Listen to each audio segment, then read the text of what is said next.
Today we're going to be demonstrating a post-surgical scar adhesion removal of keloids on a post-surgical cancerous tumorous scar going from just an inch above the belly button down to the pubic bone.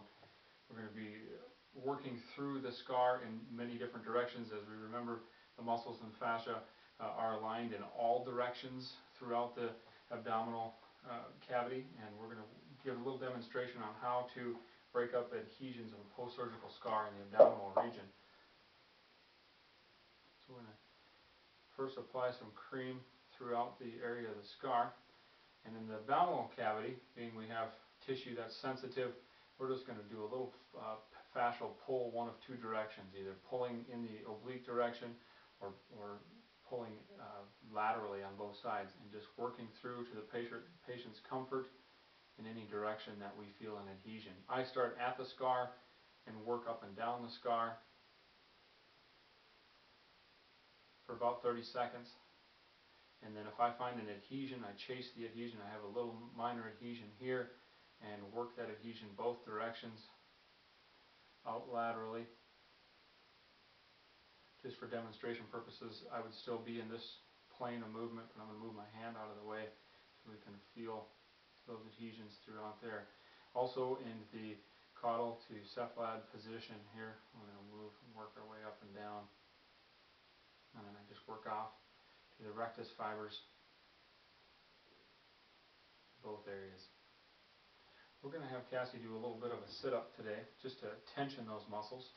So we'll be in a nice tight position there, and now we can feel the muscle itself is in this position here, a little bit of an adhesion, and I'm chasing it out in a different position or a different spot that I found in the other position. Still taking care of that scar in both the relaxed and activated position.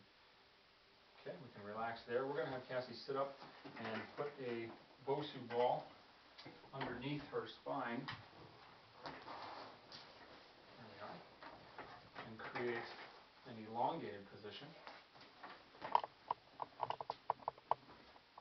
So now we have a pre-tension fascia, so we can actually put tension from the ribs down.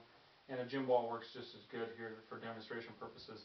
Bosu ball seems to work about the best. And we can work that same scar. We're going to find a lot of different things when we get into different positions like this. And this would be more of a dynamic approach to working this area of the scar. So for instance, if we found a very large adhesion throughout the oblique muscles, we would just have Cassie place the left arm behind the head and do sort of a sit-up, but going in an oblique fashion. So we can work that in either the position here, or we can have her do it moving as well, and just create this tension and breaking up. And I'll go ahead and go right back down again, and just chase that all the way out until we find either the end of the adhesion in the muscle, the end of the muscle fiber, or to where the bone has a restriction, or to where the bony attachment is. Another one that we will do as well is we can add the knee, the right knee and the left elbow together. Go ahead and do more of a bring it up position all the way up. And if this is not, if we have enough room, we would keep working this. Go ahead and lay back down again. Or we can let this stay here and just bring the knee up and over and create an activation of the iliopsoas and the opposite side fibers, and work this muscle out. And now extend the leg out and then come across that adhesion, because we know that scar is working its way, or has adhesions built up on both sides of the scar. Now just for demonstration purposes, we'll put both hands behind the head and work just a slight crunch. There we are, that's plenty. And then let it down, and then come back up. And that's a demonstration of an abdominal scar and scar repair with the FAST tools.